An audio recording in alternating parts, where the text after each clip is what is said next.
Hey guys, what's up muli? At ako ulit sa inyo si CJ Diza at ngayon, nice ko lang kayo i-update dahil nga hindi na ako nakakapag-upload ng airplane making or helicopter making dahil nga inasikaso ko muna na kailangan nating magawa yung mga presidential helicopter gaya nito. Pinalaki ko lang, 'di ba dati?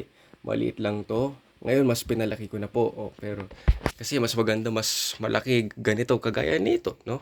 So yung mga tail number nito ay RP1898, RP1998, and 2000. Again, RP1998, 1998, and 2000. So, ganun din dito, tatlo rin ang gagawin natin, parang ganito. Tatlo, tatlo, pero wala pa. Pero processing pa lang yung isa pa. So, ang tail number nito ay 6685, 6687, and of course, we will unlock the tail number 6689. So, processing pa lang yung tail number 6689. Ginagawa ko na. Ayan, no?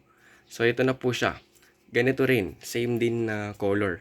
Kailangan natin makumpleto. Okay?